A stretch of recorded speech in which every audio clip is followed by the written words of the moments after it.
ماں باپ کا جو ہے ہر کہنا مانو سوائے اس کے کہ اگر وہ شرک کا کہیں. ایسی کوئی بات نہیں. والدین کے ساتھ حسن سلوک کے لیے کہا گیا بس کہ جی ماں باپ کے ساتھ حسن سلوک کا حکم ہے. ابے بھائی یہ تو انگریز بھی بولتے ہیں حسن سلوک کا حکم ہے.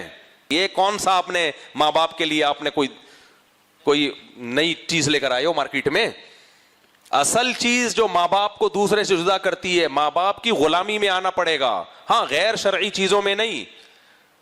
اصل یہ ہے، اس پہ نوجوانوں کو تکلیف ہوتی ہے. غامدی صاحب نے کہہ دیا نا کہ ماں باپ کی اطاعت لازم نہیں ہے. بولا کہ نہیں بولا؟ کیونکہ زیادہ تر نوجوان یہی سننا چاہتے ہیں کہ ہم پر اپنے ماں باپ کی اطاعت لازم نہیں ہے، تو انہوں نے پھینک دی مارکیٹ، چلا دی مارکیٹ میں. ہمارے عام طور پہ جب اس طرح کے موضوعات پہ بات کرتے ہیں تو کہا جاتا ہے کہ یہ بچہ شاید بے ادب ہے اور اپنے فرائض سے بھاگ رہا ہے، یا والدین کی ناقدری اور ناشکری کا پہلو اس میں نمایاں ہو رہا ہے. اختلاف رائے اور سرکشی میں کتنا ڈفرینس ہے؟ جی لیکن اختلاف رائے کب سرکشی بن جاتی ہے؟ جب آپ جو نظم بنایا گیا اس کو چیلنج کر دیتے ہیں. یعنی ایک آدمی کہتا ہے جی ابا جان میری یہ رائے نہیں ہے، وہ کہتے ہیں بیٹے یہاں شادی کر لو، وہ کہتا ہے میں مطمئن نہیں ہوں، تو یہ اختلاف رائے ہے. تم کون ہوتے ہو یہ بات کرنے والے؟ گریبان پکڑ لیتا ہے آگے سے، تو اب سرکشی شروع ہو گئی. غامدی صاحب اسی کو قرآن مجید نے وہاں شادی کرنی چاہیے یا جہاں دل کہے وہاں شادی کرنی چاہیے؟ نہیں، وہ آپ کو پوری آزادی ہے، جہاں چاہے جو کریں. میں تو یہ عرض کر رہا ہوں کہ اختلاف رائے کیسے کرنا ہے. یعنی آپ کا سوال یہ تو نہیں ہے کہ شادی کہاں کرنی ہے. It's actually an example of that کہ اب ایک اختلاف رائے ہو گئی ہے، اب وہ ہزاروں چیزوں میں ہوتا ہے، روز لگے ہوئے ہوتا وہ ہے. اپنے اس میں اٹکے ہوئے، تو اب دونوں لوگ جب آپس میں ایک اس میں اٹکے ہوئے تو سرکشی کہاں؟ شائستگی سے کہہ دیجئے کہ میں آپ کی بات نہیں مانتا، بس ختم ہو گئی بات. مطلب اس میں جاوید صاحب اگر وہ ایک سٹیپ آگے جا کے جو انہی کی ایگزامپل ہے اس میں یہ کہا کہ بچے کو آپ نے سمجھایا، ایک بڑی اچھی ڈسکشن ہوئی، اس نے کہا مطلب we agree to disagree and I will go ahead اور آئی ول گیٹ میریڈ. تو یہاں پر سرکشی نہیں ہے. جی بالکل یہاں نہیں. پر سرکشی نہیں. یہ یہاں پر آپ یہ کہہ سکتے ہیں کہ دیکھو بیٹا ہے، میں نے بہت سمجھایا، میری بات نہیں مانی اس نے. آپ یہ نہیں کہیں گے میرے سامنے کھڑا ہو گیا. اللہ کی اور شیطان کی اسی معاملے میں کہ میں سجدہ نہیں کروں گا، تو کس پوائنٹ پہ وہ سرکش بن گیا تھا، کس پوائنٹ پہ وہ صرف اختلاف رائے کر رہا تھا؟ جب اللہ تعالیٰ نے یہ کہا کہ یہ تم نے کیا کیا ہے، جیسے آدم کو کہا ہے نا کہ میں نے تو روکا تھا، یہ کیا کیا ہے، تو اس سے بھی پوچھا کہ تم نے کیوں نہیں سجدہ کیا، میں نے حکم دیا تھا اس کا. اس نے جواب دیا بس نہیں کیا میں نے. اس نے تو ریزننگ پیش کی، جیسے آج کل کے ہمارے بچے ہیں وہ آگے سے ریزننگ ہی پیش کرتے ہیں، تو وہ کس پوائنٹ پہ وہ ہمارے سرکش بن جاتے ہیں اور کس پوائنٹ پہ ہمیں نہیں. دیکھیے ریزننگ کے پیش کرنا مسئلہ نہیں ہے. یعنی آپ نے اس اتھارٹی کو چیلنج کر دیا جس کے سامنے آپ ریزننگ کر رہے ہیں. تو اصل چیز یہ ہے کہ وہ ریزننگ کس چیز پہ کر رہے ہیں، کسی علم پر کر رہے ہیں، تو اس کا سرکشی کیا سوال ہے، یا اللہ کا کسی حکم کے سامنے سرکشی کر رہے ہیں، یا سوسائٹی کے کسی حکم کے سامنے سرکشی کر رہے ہیں. یعنی امریکہ میں رہتے ہیں تو کیا وہ یہ نہیں جانتے کہ جرم میں اور اس اسٹیٹ کے نظام کو چیلنج کرنے میں کیا فرق ہے؟ جانتے ہیں نا. تو بس ان کو یہ بتائیے کہ وہی فرق خدا کے مقابلے میں سرکشی اور خاندان کے نظام کے سامنے سرکشی میں ہے. میں گاڑی لے کے نکلتا ہوں، کوئی حد توڑ دیتا ہوں، کوئی جرمانہ ہو جاتا ہے، بلکہ جج حضرات بعض اوقات حالات جان کے معاف کر دیتے ہیں. ابھی پچھلے دنوں ایک نوجوان جس نے ایک روٹی کا ٹکڑا کوئی چرا لیا تھا، تو اس میں تو بلکہ اس اسٹور کو جرمانہ کر دیا گیا. تو یہ سب ہوتا ہے. یہ یہاں کیا ہوا ہے، گناہ ہوا ہے، جرم ہوا ہے. لیکن اگر ایک ڈاکو اٹھ کھڑا ہو تو پھر کیا نوعیت. یہ جو اسکولوں کے اندر اٹھ کے بچوں کو مارنا شروع کر دیتے ہیں، تو یہ ہے اصل میں کہ اب سوسائٹی کے نظام کو چیلنج کر دیا آدمی نے. یہ سمجھانا چاہیے. اختلاف کرنا یہ تو انسان کا حق ہے، رائے دے گا، اختلاف کرے گا، یہ بھی کہے گا کہ میں نہیں مانتا اس بات کو. یہ علم کی باتیں ہیں. میں نے آپ کو دین بتایا ہے، آپ یہ کہیں جی ہمیں آپ سے اتفاق نہیں ہے، بہت اچھی بات ہے. لیکن جب اتھارٹی وجود میں آ جاتی ہے تو اتھارٹی جو ہے وہ جہاں وجود میں آئے گی آپ کو پھر وہاں اختلاف کا حق ہے، اس کو توڑ دینے کا حق نہیں. تو کیا اس سے آپ کا مطلب یہ ہے کہ جیسے خاندان میں اگر ہم کوئی اولاد اپنے باپ یا ماں سے سرکشی کرتی ہے تو اس کے حکم کو آخر میں نہ ماننا کیا سرکشی کے زمرے میں آئے گا، کیونکہ وہ اس اتھارٹی کو چیلنج کرنے کی؟ نہیں، وہ سوال یہ ہے کہ جو آپ حکم دے رہے ہیں وہ اتھارٹی ہے آپ کو. پہلے تو اس کو متعین کریں نا. صاحب یہ جو بات ہے کہ آپ اختلاف رائے کریں, آپ صبح اٹھ کے حکم دے دیں کہ ٹانگیں اوپر کرو اور سر نیچے کرو. پہلے تو آپ سے پوچھا جائے گا کہ آپ کو یہ اتھارٹی تھی بھی یا نہیں تھی. اتھارٹی جو جائز اتھارٹی ہے, جو آپ کو حاصل ہے, جس چیز کے لیے یا خدا نے یا سوسائٹی نے آپ کو اختیار دیا ہے, جب اس کو چیلنج کیا جاتا ہے. یہ جب اختلاف رائے جیسے آپ کہہ رہے ہیں کہ شائستگی سے کرو, مگر اگر میوچل شائستگی نہیں ہے تو پھر اور زیادہ شائستگی سے کرو. نہیں, دوسری طرف سے چانس ہی نہیں ہے شائستگی کا. اس کے بعد اور زیادہ شائستگی سے کرو. نہیں, مگر پھر آپ ان کی ناجائز بات کو مانیں کیا؟ نہیں, اختلاف تو یہ نتیجہ آپ نے کیسے نکال لیا؟ اختلاف شائستگی سے کرنا اور نہ ماننا دو الگ الگ چیزیں. نہیں, اگر جیسے آپ میوچلی اگری نہیں کر سکتے, دوسرے بندے کی پرسنالٹی ایسی نہیں ہے کہ آپ اس کہیں کہ اچھا وی اگری ٹو ڈس اگری. اس کا ایسا ہمارے معاشرے میں تو بے حساب ایسے والدین بھی ہوتے ہیں بہت جو میوچل شائستگی نہیں رکھتے. ایسے میں کیا کرے کوئی؟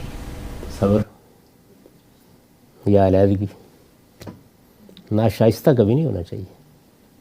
اگر دوسرے بندے کی اتھارٹی آپ پہ زیادہ ہے اور آپ کائنڈ آف سبسروینٹ ہیں just by virtue of the رشتہ, اور وہ بندہ بہت ہی ناشائستہ ہو. جب آپ کسی ادارے میں ملازمت کرتے ہیں تو وہاں یہ صورتحال پیش آ جائے تو پھر وہ کیا کرتے ہیں؟ چھوڑ دیتے ہیں نا. تو چھوڑ دینا جو ہے یہ آپ کا حق ہے, آپ چھوڑ دیں. مگر چھوڑ دینے کو ہمارے یہاں کہتے ہیں کہ جو ہے وہ یہ تو آپ کر ہی نہیں سکتے والدین کے ساتھ یا کسی ایسے. اللہ نے تو اس کا راستہ بند نہیں کیا.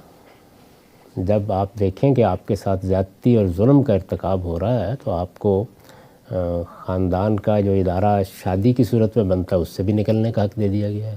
ہمارے ہاں تو کوئی مسیحیت کا قانون نہیں ہے جو پہلے ہوا کرتا تھا ان کے ہاں کہ آپ اس رشتے کو توڑ نہیں سکتے. ایسے ہی والدین کا معاملہ بھی ہے کہ پھر آدمی شائستگی سے یہ کہہ دیتا ہے کہ جی میں اب جا رہا ہوں, اپنی زندگی آپ بسر کریں. اللہ تعالیٰ نے تو نہیں کہا کہ اگر کوئی ناشائستہ آدمی اپنے باپ ہونے کا ناجائز فائدہ اٹھا رہا ہے تو آپ وہیں بیٹھے رہیں. اور یہ ماں باپ کی مثال میں کہ بدتمیزی نہیں کرنی, مطلب بیسیکلی اصل چیز یہ اصل چیز وہ ہے جہاں پر شائستگی گفتگو کا حسن ہے. اقدام تو آپ نے کرنا ہی ہے. جب ایک معاملہ ایسا ہو گیا ہے کہ جس میں کوئی چارہ ہی نہیں رہ گیا تو علیحدگی تو ہوگی. لیکن وہ دیکھیے نا کہ علیحدگی کے باب میں قرآن مجید نے کیا کہا ہے. ہمارے یہاں تو خیر کبھی یہ ہوتا ہی نہیں ہے کہ اب آپ نوبت طلاق کی آ گئی ہے تو کیا کہہ رہا ہے قرآن مجید کہ آپ نے فیصلہ کر لیا طلاق دینے کا, عدت گزر گئی, تو اب کیا کرنا ہے؟ فَإِمْسَاكُمْ بِمَعْرُوفٍ اور تَسْرِيحٌ بِإِحْسَان. یعنی اب روکنا ہے تو شائستہ انسانوں کی طرح روکو, اور فارغ کرنا ہے تو حسن سلوک کے ساتھ فارغ کرو. تو یہ کسی کام کو, علیحدگی کو بھی, انسانوں کے درمیان علیحدگی ہو رہی ہے نا, اس کو بہت وقار, بہت شائستگی, ایک دوسرے کا احترام کرتے ہوئے ہونا چاہیے. اس میں تو سوسائٹی آپ کو کہتی ہے کہ یہ کیا کر دیا, والدین کے آگے اف نہ کرو, یہ نہ کرو, جو قرآن میں بھی ہے وہ کہاں پھر اپلائی ہوتا ہے؟ نہیں تو اف کیا چیز ہوتی ہے؟ وہ عربی والا اف ہے. ہاں, وہ ڈانٹنا ڈپٹنا ہے. جیسے ایک ذکر ہے کہ ماں باپ کا جو ہے ہر کہنا مانو سوائے اس کے کہ اگر وہ شرک کا کہیں. ایسی کوئی بات نہیں. والدین کے ساتھ حسن سلوک کے لیے کہا گیا بس. یعنی ان کے ساتھ اچھا سلوک کرنا ہے, ان کی خدمت کرنا ہے, ان کی بری بات سن کر بھی آگے سے کوئی ناشائستہ رویہ اختیار نہیں کرنا. تو بالوالدین احسانہ کا حکم دیا گیا ہے. بات تو صرف اللہ کی مانی جاتی ہے, باقی بات معقول ہوگی مان لیں گے, نہیں معقول ہوگی تو شائستگی سے انکار کر دیں گے. دیکھتے ہیں کہ عام طور پہ جب والدین بوڑھے ہو جاتے ہیں تو مزاج میں بھی ایک چڑچڑاہٹ پیدا ہوتی ہے, ایک خود رائی پر اصرار, اور پھر ان معاملات میں دخل اندازی جن میں ان کا علم اس طریقے سے اپ ٹو ڈیٹ نہیں ہوتا. بچے عام طور پہ چڑے جاتے ہیں. اس طرح کے مواقعوں پر بچوں کو کیا کرنا چاہیے؟ کیونکہ گھر کے اندر ایک ماحول ہے, اب اگر والد صاحب اصرار کر کے بیٹھ گئے ہیں تو اب ان کی اطاعت کی جائے تو بچوں کی حق تلفی ہوتی ہے, بیگم کی حق تلفی ہوتی ہے. تو جہاں پر دوسروں کے حقوق تلف ہو رہے ہوں تو وہاں پر پھر والدین کے ان مزاج اور رویوں کو کیسے اکوموڈیٹ کر سکتے ہیں؟ کہ جہاں پر کسی حق کا معاملہ ہے, جہاں پر کسی صداقت کا معاملہ ہے, جہاں پر کسی کے ساتھ کسی زیادتی کا معاملہ ہے, اس میں کسی کی بات بھی نہیں مانی جائے گی. یعنی اگر بیوی کا معاملہ ہے تو وہاں بھی آپ حق و عدلی کے ساتھ سب کچھ کریں گے. اولاد کا معاملہ ہے تو وہاں بھی حق و عدلی کا رویہ ہوگا. والدین چونکہ نا تربیت یافتہ بھی ہوتے ہیں، دین سے بیدار بھی ہوتے ہیں، دینی معاملات میں بھی اس طریقے سے ان کی نظر نہیں ہوتی. ہمارے ہاں کی بعض جو قبائلی روایتیں ہیں، اسی طرح جو خاندانی روایتیں ہیں، جو معاشرتی روایتیں ہیں، جو بعض تہذیبی چیزیں ہیں، بعض کلچرل چیزیں ہیں، ان کے زیر اثر ان کے بھی رویے تشکیل پاتے ہیں. تو اس لیے ایسے سب موقعوں کے اوپر آدمی کو کام تو وہی کرنا چاہیے جو حق ہے، اور بات بھی وہی کرنی چاہیے جو حق ہے، لیکن شائستگی کا دامن کبھی ہاتھ سے نہیں چھوڑنا چاہیے.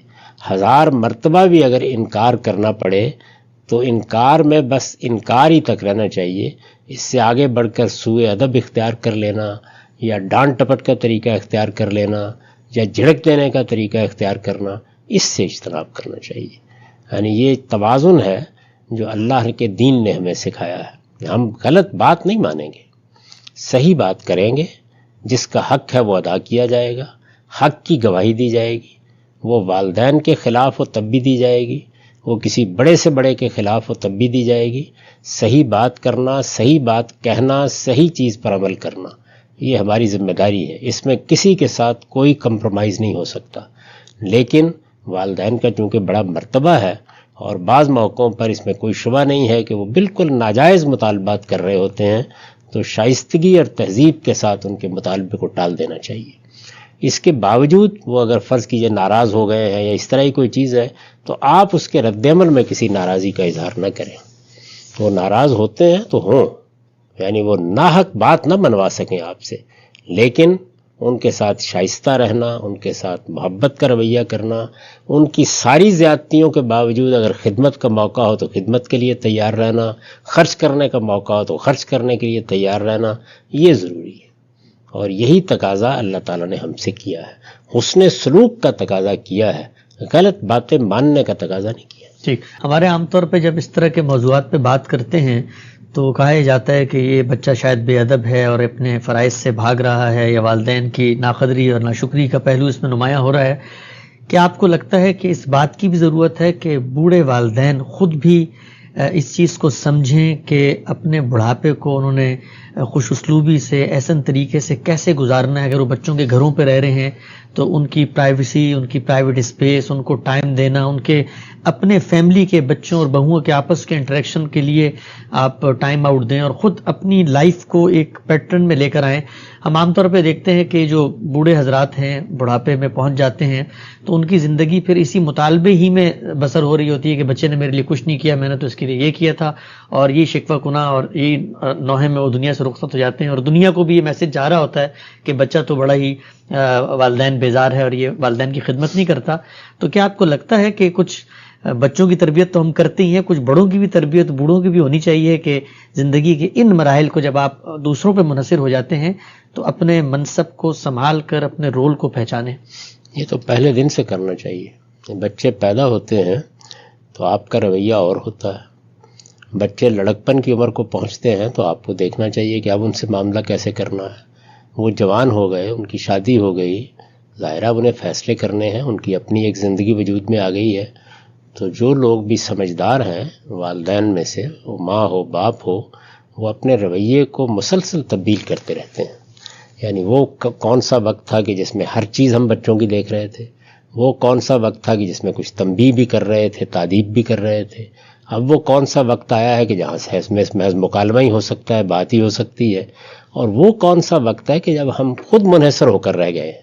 تو بڑھاپے کی عمر کو جب آپ پہنچ رہے ہوں تو اس سے بہت پہلے اپنے آپ کو تیار کر لینا چاہیے. یہ تو اللہ ہی کا فیصلہ ہے نا، کب آ جائے، کب اللہ تعالیٰ اٹھا لے. کچھ نہیں کہا جا سکتا کہ ناتوانی کا زمانہ گزارنا پڑے، کسی بیٹے کے ہاں رہنا پڑے، کسی بیٹی کے ہاں رہنا پڑے. تو اس لیے یہ ضروری ہے کہ آدمی بتدریج اپنے آپ کو ان مراحل کے لیے تیار کرتا رہے. وہ اگر تیار نہیں کرے گا تو اپنے لیے بھی خرابیاں پیدا کرے گا اور اپنے ماحول کے لیے بھی خرابیاں پیدا کرے گا. اور اس میں سب سے بڑی بات یہی ہے کہ جس وقت آپ کے بچے شعور کی عمر کو پہنچ جائیں تو آپ کوشش کریں کہ اب آپ زیرو مداخلت پر جائیں گے. یعنی اسی وقت یہ ہونا چاہیے یہ صرف یہی نہیں کہ جب آپ بالکل بڑھاپے میں پہنچ گئے ان کے معاملے میں آپ کا رویہ اب توجہ دلانے کا، محبت سے بات کہہ دینے کا، مناسب موقع پر بات کہہ دینے کا، اس سے زیادہ نہیں ہونا چاہیے۔ اگر آپ ہر موقع کے اوپر ایک تادیب کا عصا لے کے کھڑے ہو جائیں گے، ہر موقع کے اوپر نصیحت کرنے کے لیے تیار ہوں گے، ہر موقع کے اوپر شکوہ پیش کرنے کے لیے تیار ہوں گے، تو سامنے کوئی پتھر تو نہیں ہے نا، انسان ہے، ان کے اندر بھی رد عمل پیدا ہوتا ہے۔ نہیں ہونا چاہیے کسی حال میں، جیسے کہ ابھی ہم نے اس پر بہت بات بھی کی ہے، لیکن سب سے بڑھ کر تو اصل میں ہمارے ہاں بڑے یا بزرگ وہ غلطیاں کرتے ہیں، رویے میں غلطیاں، توقعات میں غلطیاں، مطالبات میں غلطیاں، اور اسی طریقے سے یعنی اس عمر کو پہنچ جانے کے بعد بھی ہر چیز میں مداخلت کرنے کی کوشش۔ تو جب آپ بڑھاپے کی طرف قدم رکھتے ہیں تو سب سے بڑھ کر یہ کام کرنا چاہیے کہ یہ سمجھ لیں کہ جیسے آپ دنیا سے رخصت ہو گئے ہیں۔ تو جس وقت آپ کسی دوسرے کے معاملات میں مداخلت نہیں کریں گے، اپنے حدود کے اندر رہیں گے، آپ توقع بھی اتنی ہی کریں گے جتنی کہ پوری کی جا سکتی ہے، تو امید کی جانی چاہیے کہ اولاد بھی اگر سعادت مند ہے تو وہ آپ کے حقوق ادا کرنے میں کمی نہیں کرے گی۔ یہ بار بار کی مداخلت، بار بار کی نصیحت، بار بار کی تادیب، بار بار کے شکوے، یہ اصل میں دوسروں کو چڑھا دیتے ہیں، تو اس سے اجتناب کرنا چاہیے۔